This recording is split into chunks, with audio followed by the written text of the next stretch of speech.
Akhesa kwa mpfulele channel ya Matimba ya Emmanuel Maluleke YouTube channel. Kombela mi subscribe ku channel leyi kota ku kula ku fana na ti channel letin'wana. Nda ku khumba mhaka yin'wana yi nga ku tatateni yi nga ku hangalakini. A ni rhandzi ku loko ni endla ti-contact mi kuma ku loko ku khomiwe xi xo karhi xi ri ku trending ivi ni fika ni nghenelela ngopfu vuenti ka xona ivi ni vulavula hi xona. Ni to ta kumbe endzhaku ka tin'hweti to karhi or endzhaku ka mavhiki mo karhi or endzhaku ka masiku mo karhi. Mara leyiwani hi mhaka ku na kun'wana ni nga comment-a kona ka Master Tsonga analyst ni ku ni ta endla contact hi mhaka ya swona. Ku na mhaka liya ya ku tekela vanhu tihlahla or ku tekela vanhu ti-like or ku tekela vanhu tinyuku ta vona. Xana swi kona kumbe a swi kona na? Xana swa hanya kumbe a swi hanyi na? Swilo leswiwani swi kona. Loko ni ku swi kona ni swi vula hi ndlela leyi. Loko ni ku swa hanya swi kona hi ndlela leyi. Munhu loyi a nga ku tekelaka like ya wena or a ku tekela nhlahla ya wena i munhu loyi mi phahlaka a gandelweni rin'we. I munhu loyi mi nga na ngati yin'we. I munhu loyi mi loyaka swin'we. Lava tivaka Xitsonga va ta ni twisisa ku ni vulavula hi yini loko ni ku loya swin'we or va ngati yin'we or mi phahlaka a gandelweni rin'we. Munhu loyi mi kuma ku ota hi kun'wana a nge ti a fika a teka tihlahla ta mina. Munhu loyi a nga ni tiveki mi kuma ku ha tivana ntsena hi nwa swin'we khodireki hi nwa swin'we byala hi hlekelela swin'we hi vanghana a nge pfuki a ta teka like ya mina.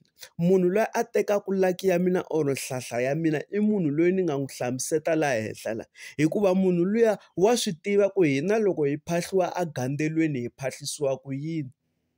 Loko hi lava swilo swo karhi ka mikwembu ya muti walowo wa mutini wa ka hina hi swi komberisa ku yini. Lembe na lembe ku va mikwembu yi hi pfulela tindlela hi phahla hi yini na yini. Ma twisisa? Munhu njhe a nge ti. Loko ni ku swa hanya hi loko i endliwa hi munhu loyi mi nga va ngati yin'we, mi nga va ka xin'wana. A hi nge ni yi veka so, mi kuma ku i hahani wa mina or i malume wa mina because va swi tiva ku ntukulu wa hina i phahlisiwa ku yini. Loko hi lava ku phahla hi phahla vatukulu hi va phahlisa ku yini. Loko hi lava ku ta hi ya vulavula na mikwembu ya muti walowo kumbe hi lava ku ta ya aka tindhawu to karhi or ka valala or ka vaprofita or ka tin'anga to karhi lava pfalelaka vanhu swilo hi fika hi vulavurisa ku yini loko n'anga yi ku vulavulani. Hi mhaka ku yini i n'wana wa n'wina ma n'wi tiva ku swi endlisa ku yini ivi a vulavula kumbe ya ka muprofita a ku vulavulani ku ma swi tiva ku i ngati ya n'wina ku le ka mikwembu ya ka n'wina mi swi endlisa ku yini loko mi lava ku pfalela munhu tihlahla. Ma twisisa? Loko ni ku a swi hanyi, loko ni ku a swi hanyi munhu njhe o ka a nga ni tiveki a nge ni endli nchumu. That's why mi kuma ku that's why mi kuma ku na vanhu van'wanyana loko va vulavula xilo a ku mi nge ni endli nchumu a byela ntshungu wa vanhu or a byela vanhu lava nga ti talela a ku mi nge ni endli nchumu. But loko a ri na maxaka ya yena a kusuhani va tshame kusuhani na vona i ta fika i sorry leswi a ni nga swi vulavula hikuva swi tiva ku lavaya va nga n'wi kota. Leswiya swa ku swi mani i tekele mani tihlahla vanhu va ka hina no. A swi tirhi leswiya. Swi tirha loko ku ri munhu wa le kusuhani. A hi nge ni mi nyika xikombiso n'wana mhani a nga ni fambela kwala ni fambela kona a fika a byela tin'anga a byela maprofita a byela vanhu kumbe a ya kwala ya ku kona. A ni ta fika a vulavula a fika ku ni lava ku ta ku boti mani n'wana swimanimani wa swimanimani a kha a swi phatisa sweswiya hi makumu. Ivi va n'wi nyika sweswi a mikisaka swona ivi swi hangalaka. But luya loko o ka nga ni tiveki a nge swi endli swilo sweswo.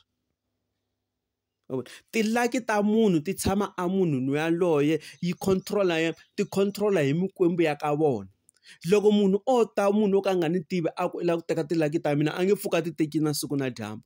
But la nga kusuhani na mina yena a nga tekaka tihlahla letiya a teka kwini a tekaka tilaki letiya ta mina. Swi fana na loko ni nghena so i kuma ku i fambile wena i ya lovola nsati. Loko i lovola nsati ivi nsati wa wena a phahleriwa ka vona ku ya vukatini ka Maluleke mina ni yeni a teka nsati ku aka baloyi or aka mathebula or aka hlungwana.